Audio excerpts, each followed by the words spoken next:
La Terre, notre planète, le seul endroit de l'univers, à notre connaissance, à abriter la vie. Mais des formes de vie venues de l'espace nous auraient-elles déjà rendu visite? Auraient-elles même enlevé des membres de l'espèce humaine? Selon un scénario qui relève à première vue de la science-fiction, la planète Terre a-t-elle déjà été le théâtre d'une rencontre avec un extraterrestre?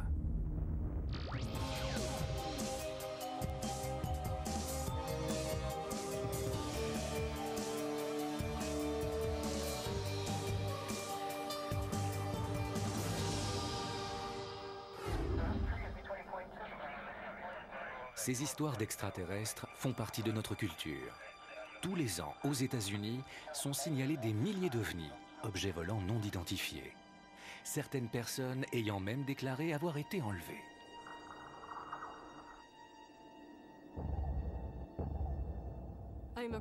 Je suis une personne tout à fait normale qui a vécu tout au long de sa vie des expériences assez extraordinaires et bizarres. Si des causes naturelles ou même des activités militaires suffisent à expliquer la plupart des signalements d'ovnis, certaines énigmes continuent de nous interroger. C'est évident. Ce n'étaient pas des ballons, ni un avion, ni des hélicoptères, ni des fusées éclairantes. Des gens ont bel et bien vu un vaisseau spatial de 2 à 3 km de large. Pour les sceptiques, ces figures vues ou rencontrées naîtraient dans notre imagination, peut-être influencées par les films de science-fiction et la culture populaire.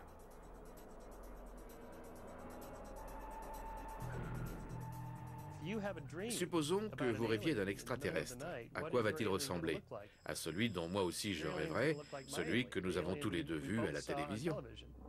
Pourtant, des scientifiques respectés admettent la possibilité de véritables extraterrestres voyageant dans le cosmos pour venir visiter la Terre. Aucune loi physique n'interdit de penser qu'une civilisation peut-être d'1 million d'années plus évoluée que la nôtre puisse atteindre la Terre. À de nombreuses occasions au cours de notre histoire, les extraterrestres auraient même, dit-on, laissé des preuves incontestables de leur passage, objets et messages qui vont des pyramides au cercle de culture. J'ai vu des objets et des lumières étranges que je ne saurais expliquer. Ils étaient sans nul doute régis par une intelligence. Ceux qui sont sceptiques, je les invite à prendre connaissance des phénomènes observés. D'étranges phénomènes surviennent sur lesquels il faudrait enquêter. En 1995, Lynn Kai-Tai aperçoit des lumières inexplicables près de chez elle, au-dessus des montagnes, juste au nord de Phoenix, en Arizona. Elle a sur elle un appareil photo. Je me suis concentrée sur ce globe qui disparaissait. Il ne bougeait pas. Il s'est lentement estompé. C'était comme s'il était encore là une fois disparu. Et j'ai été frappée par le silence angoissant qui régnait, comme si le temps s'était arrêté. C'était extraordinaire et très étrange. 2 jours plus tard, le 13 mars 1997, Lynn Kai-Tai partage cette fois, avec des milliers d'autres témoins, une expérience exceptionnelle. Des milliers de personnes d'un bout à l'autre de l'Arizona scrutaient le ciel étoilé pour y surprendre la comète de Hale-Bopp, quand un triangle de 2 à 3 km de large a traversé l'État. Il a emprunté le corridor le plus peuplé de l'Arizona dans un silence absolu.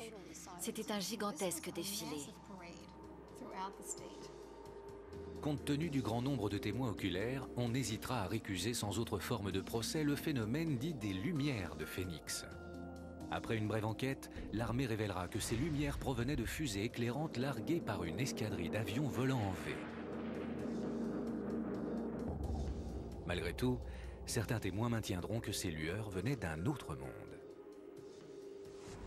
Depuis plus de 23 ans, l'artificier Paul Mann manipule des fusées éclairantes. Une mise en scène pareille lui semble bien difficile à réaliser. On aurait du mal, je pense, à confondre une fusée avec ce qu'on a l'habitude de considérer comme un ovni. À défaut de larguer des fusées éclairantes depuis un chasseur, Paul croit pouvoir expliquer ce qui distingue ces fusées des lumières de Phoenix. On a ici des fusées éclairantes qui montent jusqu'à une centaine de mètres en brûlant constamment, mais vous verrez qu'elles étincellent légèrement. N'importe qui saurait que c'est une fusée et non un vaisseau spatial. On a là une lumière rouge scintillante, une importante traînée de fumée. Le point lumineux permet de reconnaître une fusée sans confusion possible. Et puis elle retombe par terre, elle ne reste pas suspendue là-haut pendant des heures. Un feu d'artifice qui aurait duré aussi longtemps que ce qu'on dit des lumières de Phénix aurait relevé du prodige. Et faire tenir des pièces dans le ciel est encore une autre paire de manches. Je sais ce que j'ai vu, au même titre que des centaines d'autres gens. Il ne s'agissait certainement pas de fusées éclairantes, dont les caractéristiques ne se confondent pas avec ces globes qui n'émettaient pas de fumée. C'était comme des boules, des globes faits d'une roche solide. Mais les images parlent d'elles-mêmes.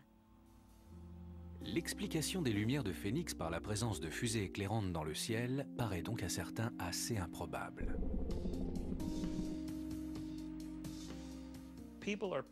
Nous sommes tous de mauvais témoins oculaires. C'est très difficile d'apprécier la taille et la vitesse d'objets en mouvement dans le ciel, surtout la nuit ou au crépuscule. Depuis plus de 10 ans, le docteur Michael Shermer étudie les phénomènes paranormaux. C'est non seulement la nature des preuves qu'il met en doute, mais aussi la fiabilité des témoignages humains. Quand quelqu'un parle d'une largeur de 200 mètres, comment le sait-il ? Est-ce que l'objet avait une taille comparable à celle d'un objet connu? On pourrait alors comparer leurs proportions. Non, en réalité, ce sont des estimations fantaisistes. Un hasard qui conduit notamment à confondre un avion militaire, des ballons-sondes météorologiques, des fusées éclairantes et même la planète Vénus avec un vaisseau extraterrestre. Il n'en demeure pas moins que de telles confusions en amènent beaucoup à croire en l'existence des ovnis, malgré les explications logiques que leur opposent les scientifiques et les autorités américaines.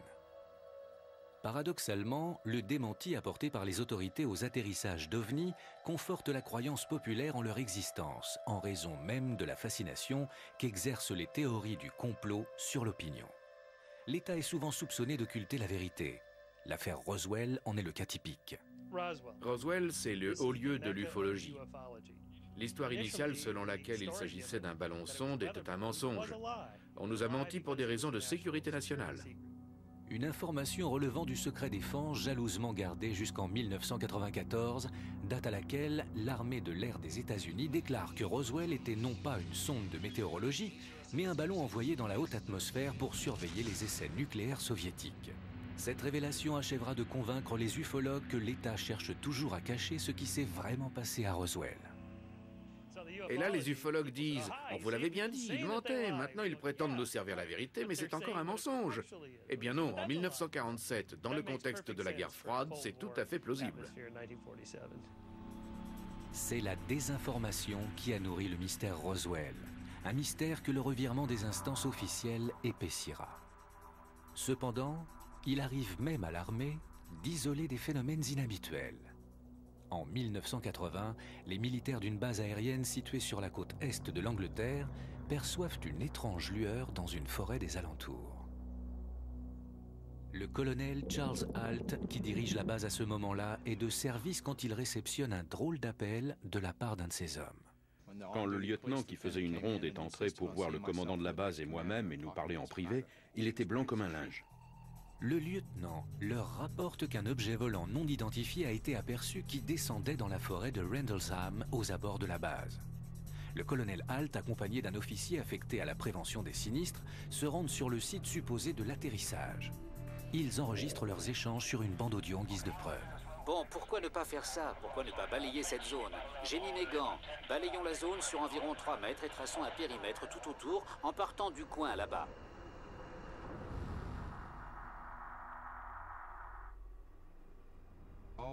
Tous les oiseaux et les animaux de la forêt s'étaient tus.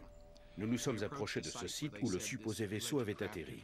Il y avait 3 marques au sol, d'environ 4 ou 5 cm de profondeur et de 20 à 25 cm de large. Les marques, disposées en triangle, étaient espacées de 2 à 2,50 m. Prudent, le colonel Halt et l'officier de prévention des sinistres mesurent les radiations des traces à l'aide d'un compteur Geiger. Les niveaux de radioactivité se révèlent 4 fois supérieurs à la normale.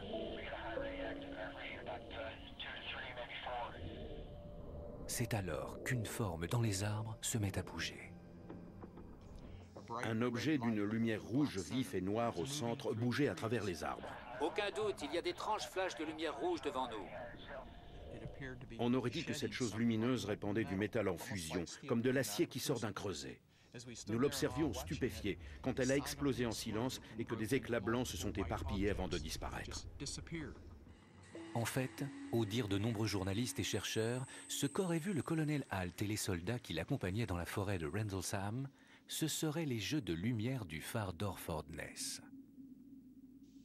Pourtant, le colonel Halt n'en démord pas. Ce qu'il a vu n'était pas de ce monde. Je sais ce qu'on a vu, mais je ne sais pas ce que c'était. Ce que je soupçonne personnellement, c'est qu'il s'agissait d'un vaisseau endommagé ou d'une sorte de véhicule de reconnaissance venu observer nos activités dans la région.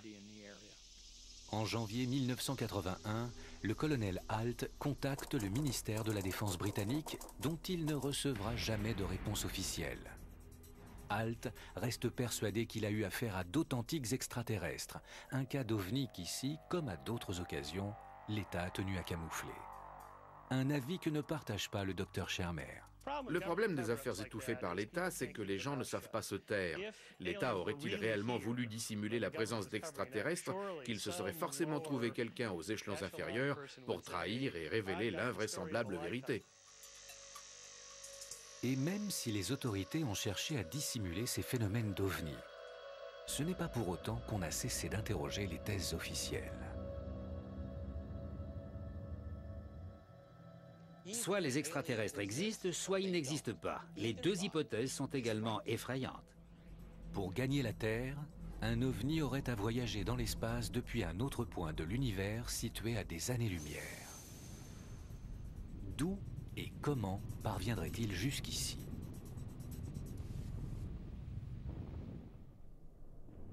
Une civilisation extraterrestre a-t-elle déjà mis les pieds sur Terre? Nombreux sont ceux qui disent avoir vu des ovnis, mais aucune preuve d'une telle visite n'a jamais été faite. Que des extraterrestres aient déjà atterri ou non au pied de chez vous, beaucoup de scientifiques admettent la possibilité de leur existence. Si nous étions seuls, je serais effaré. Vu le nombre de galaxies qu'il y a dans l'univers, quel gâchis ce serait en termes d'espace. Il devrait y avoir beaucoup de planètes abritant la vie comme la nôtre.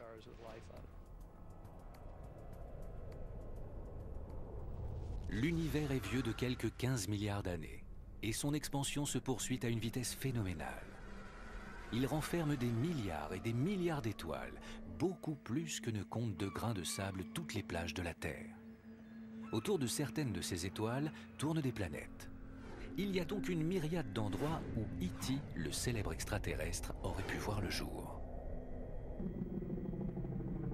Selon le physicien Lawrence Krauss, la planète d'où vient E.T. serait semblable à la nôtre.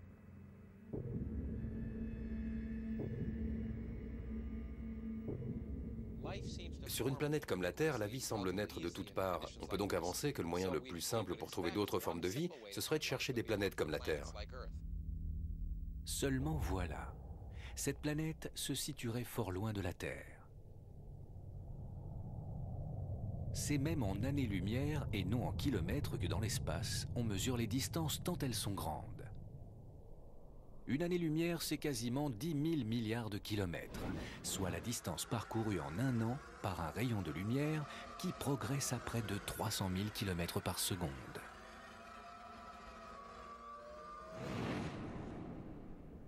La lumière du Soleil met plus de 8 minutes à atteindre la Terre. Tout extraterrestre qui prévoit de nous rendre visite s'embarque pour un voyage de plusieurs milliards d'années-lumière aller-retour.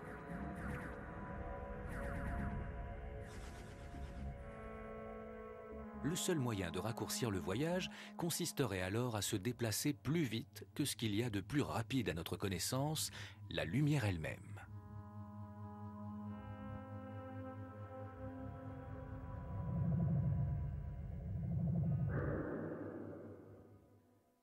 En 1905, Einstein publie la théorie de la relativité restreinte, selon laquelle on ne peut pas dépasser la vitesse de la lumière.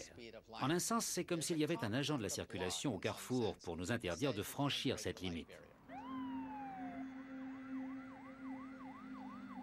La théorie de la relativité restreinte d'Einstein suggère qu'il existe une limite cosmique à la vitesse qui interdit à n'importe quel objet, y compris un extraterrestre, d'excéder la vitesse de la lumière. En 1915 cependant, Einstein invente une théorie qui va plus loin encore. la théorie générale de la relativité. Au lieu de chercher à surmonter les lois de la physique, cette théorie se propose de les contourner. Aux yeux de Michio Kaku, professeur de physique théorique, c'est la clé qui permet de franchir cette barrière qu'est la vitesse de la lumière. L'espace-temps est un tissu qui peut se détendre, se rétrécir ou même se déchirer. On tient là peut-être la possibilité de franchir cette limite que représente la vitesse de la lumière. La théorie d'Einstein postule que la matière courbe l'espace-temps. Imaginons une lourde sphère posée sur une feuille de caoutchouc. La sphère, en pesant sur la feuille, y forme un creux. Si une sphère plus petite est alors lâchée sur la feuille, elle tombera en spirale vers la plus lourde. Einstein émet la théorie selon laquelle l'espace, comme la feuille de caoutchouc, se déforme sous l'effet des objets qui voyagent en lui. Mais si l'espace peut ainsi se déformer, se dessine alors une nouvelle manière de voyager d'un bout à l'autre de la galaxie.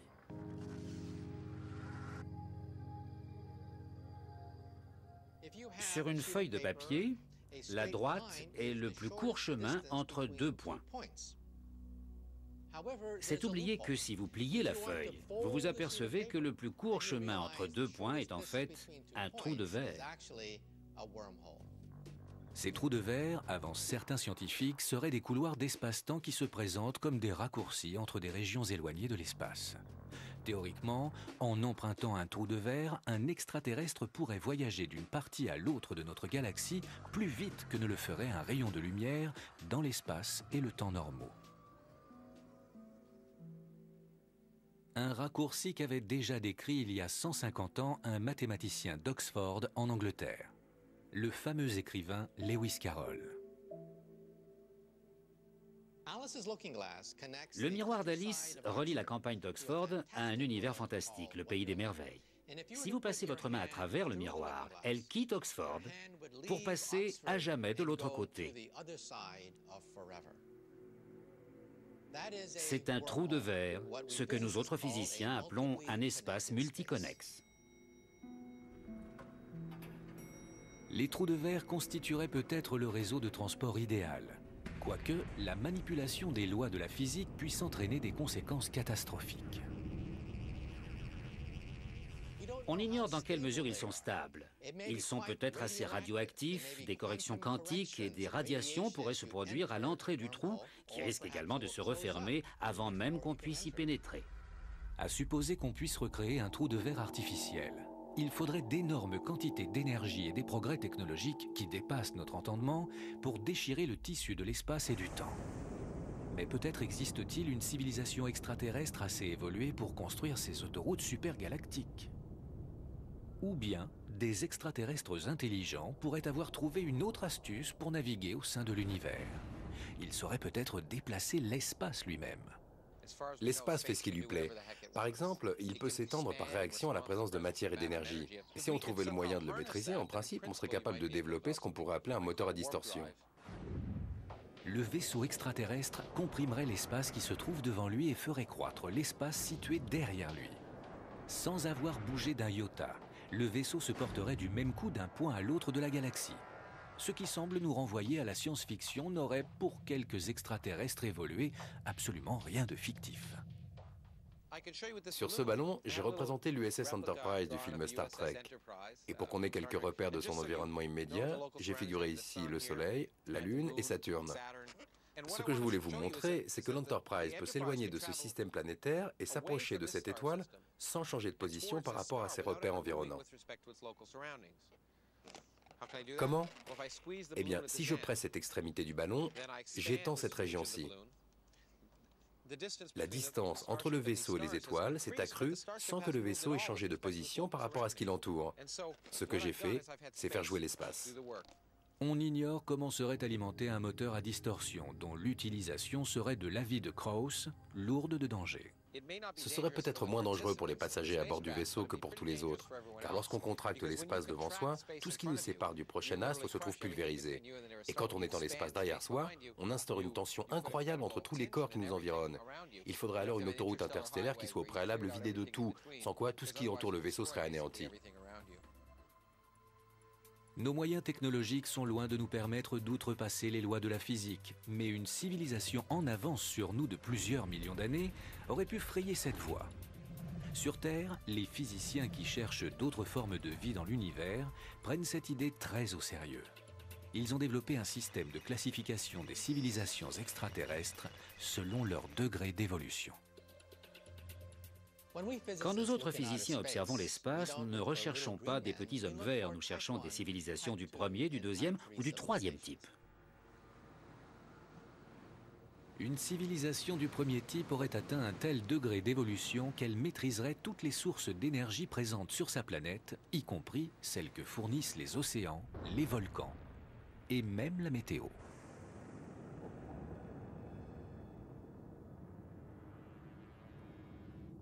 Elle épuiserait vite les ressources d'une planète et exploiterait l'énergie d'un astre local. À ce stade, elle serait identifiée comme appartenant au deuxième type. À terme, elle devient galactique. Elle colonise tout le système planétaire et développe des énergies phénoménales qui lui permettent de manipuler les étoiles et les trous noirs. C'est alors une civilisation du troisième type, ayant sur nous une avance technologique de 100 000 à 1 million d'années. Où se situerait donc notre civilisation sur cette échelle? Nous ne figurons même pas sur cette échelle. Nous tirons notre énergie de végétaux morts, le pétrole et le charbon. C'est dire si nous sommes primitifs. Officiellement, nous correspondons à une civilisation de type 0, incapables que nous sommes à voyager à travers l'immensité de l'espace interstellaire, là où une civilisation du troisième type aurait développé la technologie requise pour contrôler l'espace et le temps, en vue d'évoluer librement à travers l'univers. On ne peut exclure la possibilité, pour une civilisation en avance de peut-être 1 million d'années sur la nôtre, d'être en mesure d'atteindre la Terre. Cela dit, une telle civilisation capable de traverser une galaxie jusqu'à la Terre s'exposerait tout de même à des écueils. Parviendrait-il jusqu'à nous? L'oxygène présent dans notre atmosphère, cela même qui nous maintient en vie, pourrait être fatal à nos visiteurs.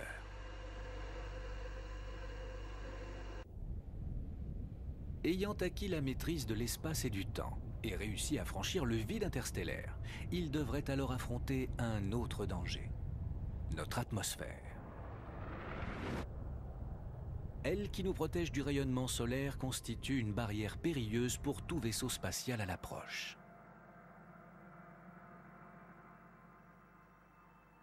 En effet, en se rapprochant de la Terre depuis l'espace, tout corps se réchauffe du fait des frottements avec les molécules présentes dans l'atmosphère.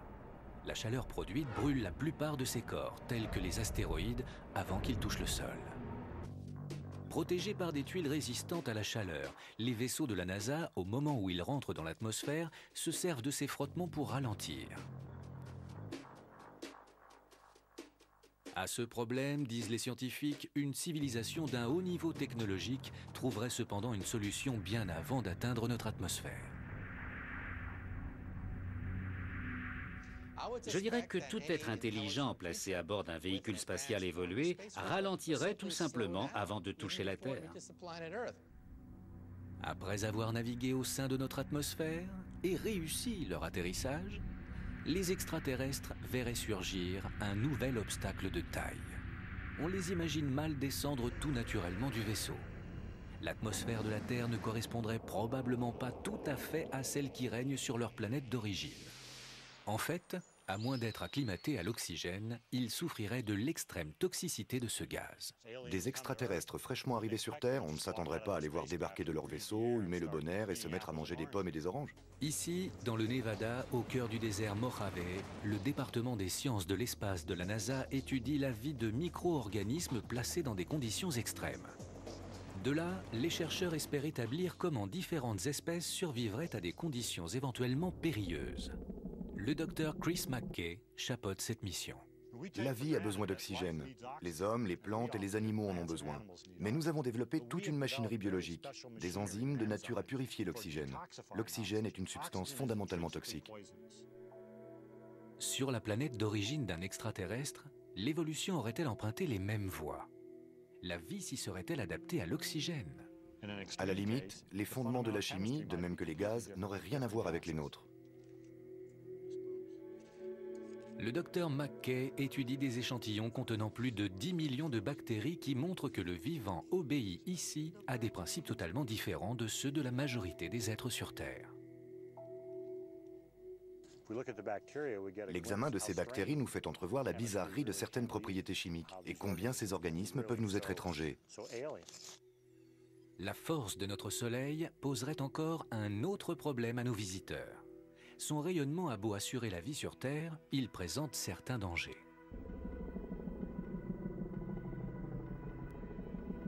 À trop s'exposer au Soleil, les humains courent le risque de s'aveugler, de se brûler ou de développer un cancer.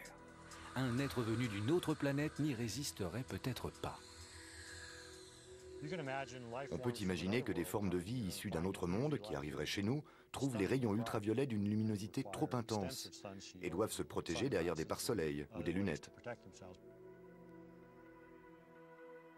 Puis vient un écueil invisible pour le nouvel arrivant sur Terre, la gravité. De quoi lui donner du fil à retordre. Les humains ont grandi sous son effet. À soumettre notre corps à une très forte gravité, les conséquences peuvent être désastreuses. Un pilote de chasse qui accomplit des manœuvres acrobatiques est soumis à des forces pouvant être 9 fois supérieures à la normale. Dans ces conditions, un homme de 70 kg a l'impression de peser 680 kg. Au-delà de 9G, la pression devient trop forte et le pilote perd connaissance. Des êtres originaires d'une planète où la gravité est moins forte ressentiraient sans doute des effets comparables. Des Martiens, par exemple, trouveraient la gravité plus forte sur Terre. Même s'ils étaient en forme selon des critères martiens, ils souffriraient ici. Enfin, on peut sans prendre trop de risques, avancer qu'ils auraient la technologie nécessaire pour y faire face. Autre danger, bien moins prévisible celui-là, les microbes. Comme dans La guerre des mondes de Herbert George Wells, nos visiteurs pourraient succomber à de simples bactéries. Les bactéries d'une planète pourraient menacer les organismes d'une autre planète. Les Martiens débarquent, envahissent la Terre, anéantissent les armées sans problème. C'est alors que les bactéries terrestres affectent les Martiens et les terrassent. À la fin, la Terre sort victorieuse de la guerre des mondes, non pas grâce aux prodiges de la technologie humaine, mais du fait de la diversité biochimique des bactéries. L'histoire nous a appris que les visiteurs d'un autre monde auraient d'excellentes raisons de se méfier de nous et réciproquement. Quand les Espagnols envahissent les Amériques, ils apportent avec eux quelque chose de bien plus redoutable que leurs armes à feu et leurs épées. Dans leur bagage, il y a, entre autres, la variole et la grippe. Une fois tombées les barrières entre le vieux et le nouveau monde, beaucoup de morts et de destructions s'en sont suivies.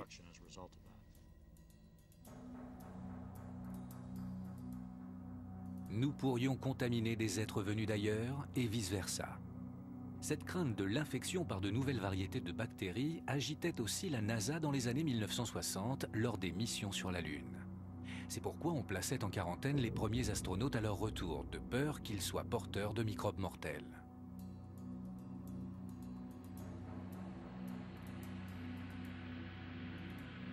Une civilisation extraterrestre explorant l'univers aurait le souci de ne pas introduire ces microbes sur d'autres planètes, espère McKay. On peut raisonnablement penser que des êtres dotés de moyens technologiques propres à voyager entre les mondes auraient conscience de ce problème et s'équiperaient des protections biologiques adéquates. Ils n'en viendraient pas à l'idée en touchant Terre d'aller pique-niquer et polluer un autre monde. On le voit, les passagers d'un vaisseau spatial extraterrestre en route pour la Terre affronteraient une foule de dangers. Il leur faudrait d'abord survivre aux forces destructrices à l'œuvre à l'intérieur d'un trou de verre, puis éviter de brûler dans l'atmosphère terrestre. Enfin, se prémunir contre la toxicité de l'oxygène ou les microbes.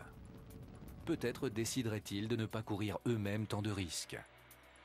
Imaginons qu'ils envoient à leur place des explorateurs qui ne vieillissent jamais, qui jamais ne succombent à des maladies mortelles. Le moyen le plus efficace, ce sont les robots. Là, ce sont des nanorobots autoréplicants. Les nanorobots sont des robots microscopiques, assez légers pour se révéler d'une aide précieuse lors d'un voyage dans l'espace où le poids représente l'un des facteurs essentiels à considérer. Plus on est petit, plus on va vite.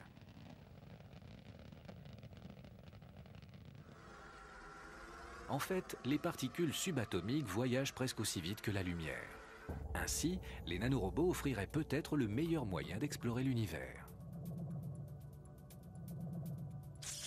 Les scientifiques croient en la possibilité de créer des nanorobots microscopiques capables de se cloner.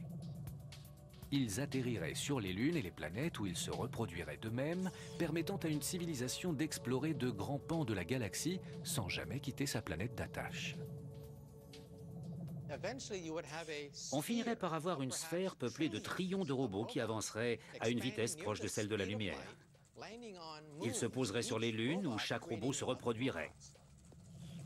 D'un point de vue scientifique, c'est le mode d'exploration de l'univers le plus raisonnable. C'est ainsi que procède la nature et que font les virus. Les humains se servent déjà des robots pour explorer le cosmos. Les sondes Voyager de la NASA s'enfoncent loin dans l'espace d'où elles renvoient des données au fur et à mesure de leur progression, tandis que des véhicules robotisés ont déjà exploré la surface d'autres planètes du système solaire.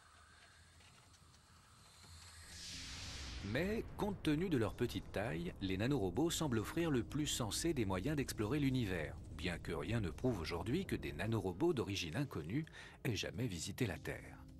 Et d'ailleurs, aurions-nous su les détecter ?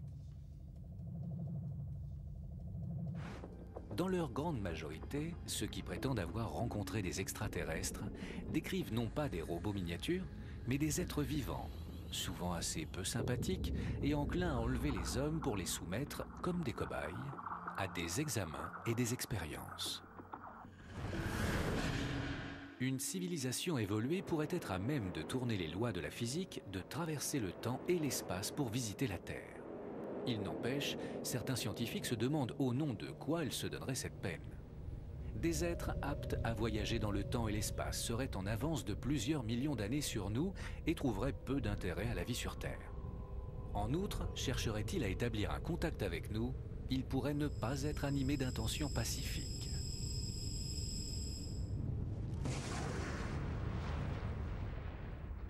Le docteur Michael Shermer a son idée là-dessus, fondée sur la longue histoire des conflits humains. Si on considère ce qui se passe sur Terre, comment pourrait-on avoir envie d'entrer en contact avec E.T.? Nous le ferions manger, tuer ou réduire en esclavage, puisque c'est déjà notre sort ici. Pourtant, il y a des individus pour prétendre avoir déjà rencontré des extraterrestres et parfois même avoir été enlevés par eux. Ces histoires d'enlèvement ont quelque chose de fascinant.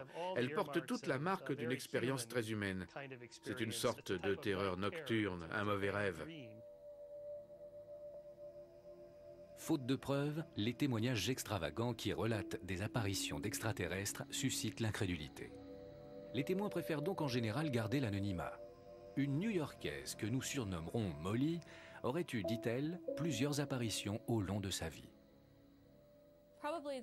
Mon souvenir le plus troublant et le plus étrange me vient d'un rêve où une patte blanche me pénétrait dans le cou pour y placer un tout petit bâtonnet blanc. À mon réveil, ce matin-là, j'ai été très frappée de me trouver affligée d'une curieuse bosse sur le cou qui me faisait mal. Quand j'ai touché ce que je croyais être un bouton, je me suis aperçue que c'était dur et de la forme d'un grain de riz. À en croire Molly, ce petit implant aurait pénétré profondément sous sa peau et avant qu'elle ait pu obtenir un avis médical, aurait disparu sans laisser de traces. Lors d'une autre rencontre dont elle garde un vif souvenir, Molly s'est fait enlever et conduire à bord d'un vaisseau spatial. Je me souviens d'un vaisseau de la forme d'une coquille de palourde, disons, même si c'était peut-être plus proche d'une coquille Saint-Jacques. Enfin, il avait un sommet et une base. Je me rappelle être montée à bord et avoir vu le haut se refermer sur nous. On m'a fait subir des examens médicaux avec des instruments très étranges. L'un de ces êtres était très grand, très maigre et ressemblait beaucoup à un insecte. Comme la plupart de ceux qui prétendent s'être retrouvés face à des extraterrestres, Molly ne dispose d'aucune preuve pour étayer son récit. Des expériences comme la sienne renverraient à la culture populaire plutôt qu'à une réalité vécue, estiment les sceptiques. La plupart d'entre eux donnent la première explication qui leur vient à l'esprit, imprégnée de ce qu'ils ont vu à la télé et lu dans les revues ou la littérature populaire. Au fil des siècles, les apparitions ont revêtu des aspects multiples et variés. Au Moyen-Âge circulaient des récits d'anges et de démons, tandis qu'il y a un siècle, on parlait d'esprits et de fantômes. Pour beaucoup de scientifiques, dont Shermer, ce sont la littérature et le cinéma de science-fiction associés à la réalité des voyages dans l'espace qui amènent les hommes à figurer leurs craintes sous forme d'apparitions extraterrestres. Les extraterrestres sont nos anges, ils sont nos démons. Ils personnifient nos anomalies les plus étranges. Nous leur donnons ce nom d'extraterrestres parce que nous vivons à l'ère spatiale, celle de la science-fiction.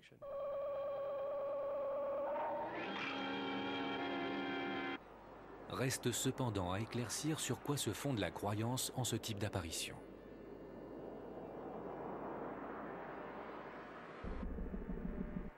Le docteur Michael Persinger, de l'Université Laurentienne au Canada, croit avoir mis au jour un lien entre ces apparitions et les champs électromagnétiques. Les fluctuations de l'activité électromagnétique produiraient une réaction dans le cerveau de certains individus et expliqueraient les phénomènes d'apparitions extraterrestres.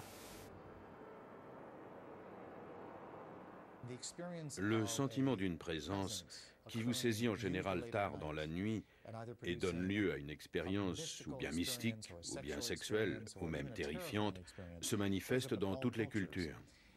Or, nous savons maintenant que ce sentiment de la présence se forme à l'intérieur même du cerveau. Il est possible, dit le docteur Persinger, d'induire quelque chose comme un phénomène d'apparition extraterrestre chez quasiment n'importe quel sujet. Il y parvient en appliquant au cerveau humain des champs électromagnétiques complexes générés dans son laboratoire.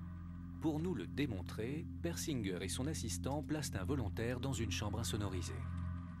On lui fixe des électrodes sur la tête par où passent les ondes magnétiques avant de lui bander les yeux et de baisser la lumière.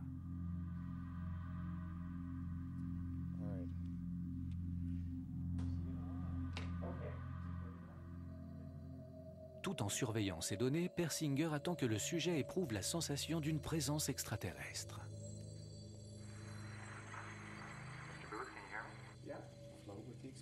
N'hésitez pas à exprimer tout haut vos sensations si vous le souhaitez.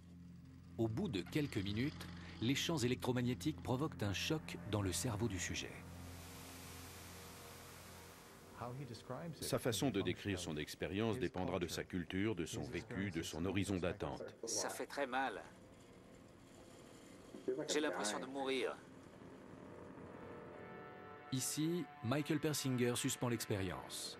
Dans ce cas précis, la présence visualisée par le sujet s'accompagne d'un sentiment de terreur. Je n'ai jamais eu une sensation pareille. Je me sentais pris au piège, je souffrais. Je n'ai jamais frôlé l'enfer d'aussi près. C'était atroce là où j'étais. Le volontaire a montré une sensibilité extrême aux champs électromagnétiques qui stimulaient son cerveau. Cette technique n'en démontre pas moins l'extraordinaire pouvoir de notre cerveau à traduire nos angoisses sous l'aspect de monstres, de démons, voire d'extraterrestres issus de mondes lointains. Des dizaines de personnes qui ont vécu des expériences qu'elles décrivent comme celles d'un enlèvement par des extraterrestres retrouvent dans cette chambre des sensations très similaires. Les expériences terrifiantes vécues dans la chambre s'expliquent par l'action de champs électromagnétiques canalisés.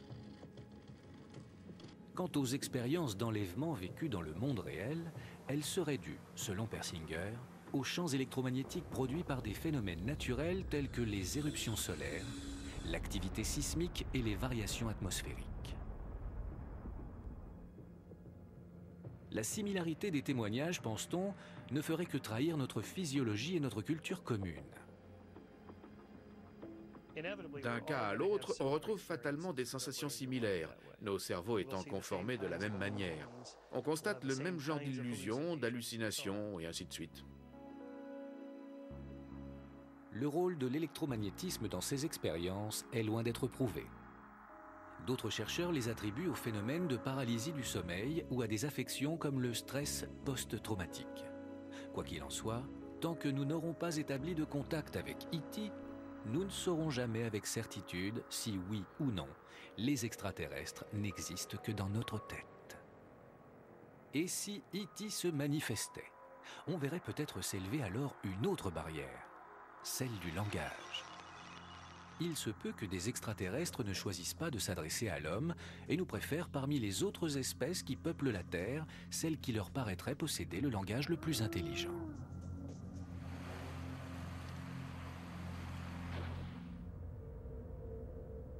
Des extraterrestres auraient beau franchir le vide interstellaire, réussir leur atterrissage et en sachant s'adapter, survivre dans notre atmosphère, l'épreuve suprême demeurerait peut-être d'instaurer avec nous une communication efficace.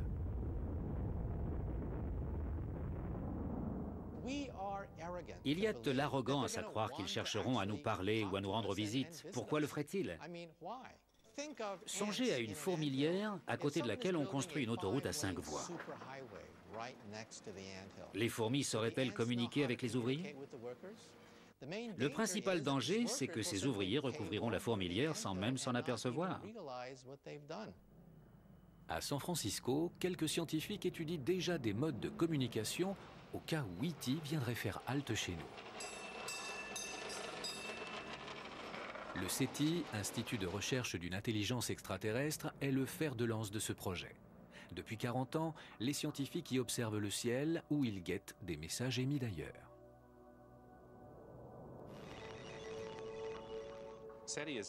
Le SETI applique tous les domaines du savoir à la recherche de la vie dans l'univers. Chercheur au SETI, le Dr Lawrence Doyle estime que le secret pour établir une communication avec une vie extraterrestre réside d'abord et avant tout dans la compréhension de son niveau d'intelligence. C'est dans ce but qu'il lui faut déterminer comment les organismes communiquent. On n'a pas encore entamé de recherche sur l'intelligence extraterrestre. On ne s'est penché pour l'instant que sur la technologie d'origine extraterrestre. On prévoit de mener au préalable des recherches sur l'intelligence en dégageant les lois qui régissent la communication, de façon que si nous captons des signaux, nous sachions les différencier des processus astrophysiques. La compréhension des lois qui régissent la communication permet à Doyle d'identifier des schémas de communication et de les distinguer du bruit aléatoire.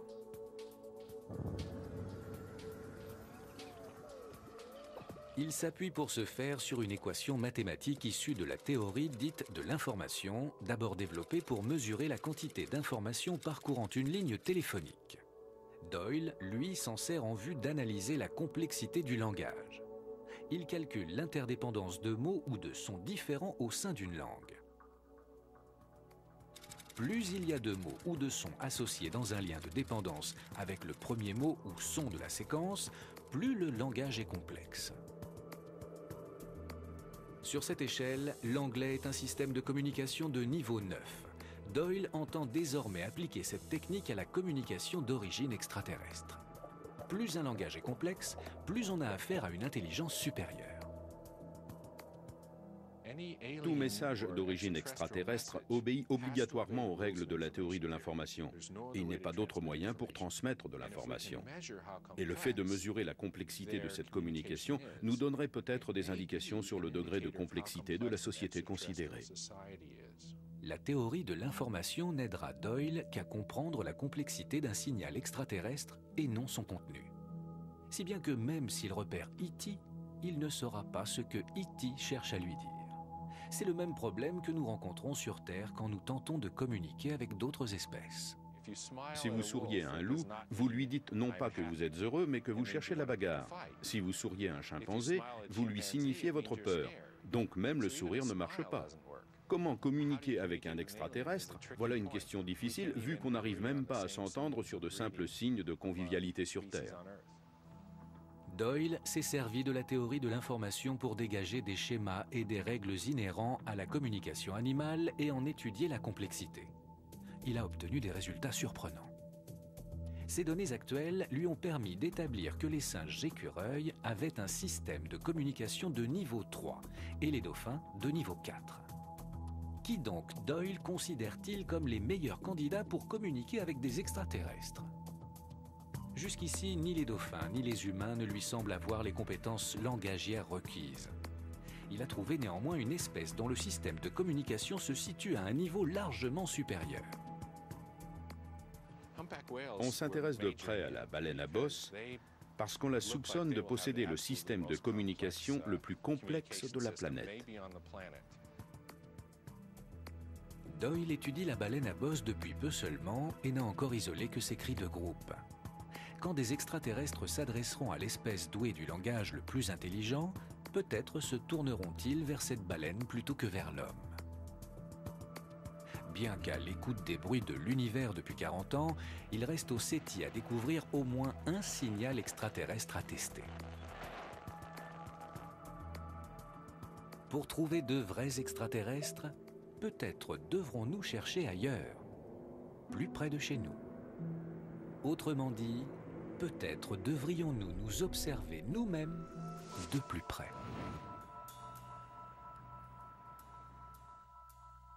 Quand vous vous regardez dans un miroir, c'est peut-être un martien que vous voyez. Je trouve toujours amusant d'entendre parler d'ovnis et d'extraterrestres. Pour moi, ce sont des bactéries. Il pourrait y avoir des bactéries là qui, en réalité, sont d'origine extraterrestre.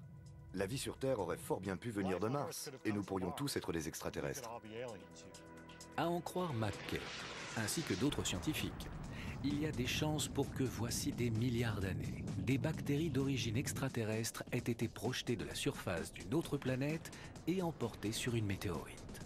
Cette météorite serait venue s'écraser sur Terre, où les bactéries de ce fait répandues auraient proliféré et se seraient épanouies. Une théorie qu'on appelle la panspermie. Si la théorie de la panspermie est vraie, vous et moi, nous sommes des extraterrestres, puisqu'à l'origine, la vie ne se serait pas développée sur la planète que nous habitons aujourd'hui. Le professeur Jay Melosh de l'Université d'Arizona a étudié les météorites tombées sur Terre dans le but de savoir si elles avaient pu apporter la vie depuis d'autres mondes. Cette météorite est un morceau de basalte d'origine martienne. Il provient de l'impact d'une grande météorite à la surface de Mars. C'est un moyen de transport presque idéal. Idéal parce que la pierre protège les bactéries des radiations et des températures extrêmes qu'on trouve dans l'espace.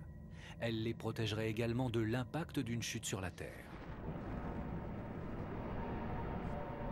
Pour vérifier si des bactéries résisteraient à un voyage dans le cosmos, Jay Melosh et son collaborateur Wayne Nicholson mènent une expérience sur leur capacité de survie. Ils en injectent dans un bloc de pierre qu'ils apportent au laboratoire de l'Ames Vertical Gun près de San Francisco.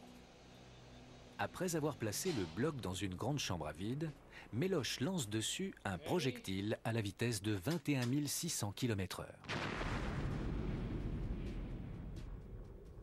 Le projectile a pulvérisé la cible en pierre et celle-ci a volé en éclats. Pour étonnant que ce soit, malgré la pulvérisation du bloc, les bactéries ont survécu intactes. De leur survie, on peut inférer celle d'organismes d'une autre planète à un impact de météorite et à une propulsion dans l'espace interplanétaire. L'expérience prouve que les bactéries résisteraient non seulement au vide dans l'espace, mais à l'impact d'une chute sur Terre. Il existe une hypothèse selon laquelle les bactéries d'un autre monde auraient évolué pendant des millions d'années pour former la vie telle que nous la connaissons. Toute vie sur Terre serait alors d'origine extraterrestre. Que les humains, les plantes, les animaux, tout ce qu'on voit descendre d'un ancêtre commun d'origine martienne est une possibilité. Une fois sur Mars, nous pourrions nous rendre compte que c'est là que vivait notre arrière-arrière-arrière-grand-mère. Étant donné l'immensité de notre galaxie, il se peut que les extraterrestres, si évolués soient-ils, n'aient jamais appareillé pour la Terre à bord d'un vaisseau spatial. Tous les ovnis aperçus ne seraient qu'une interprétation erronée de ce que nous voyons et les phénomènes d'apparition, le fruit d'une imagination débridée. Il se peut aussi que les extraterrestres aient été là depuis le début. Dans ce cas, toutes les espèces terrestres, y compris la nôtre, descendraient directement de formes de vie extraterrestres. Par le plus étrange des hasards, ce serait nous, les extraterrestres.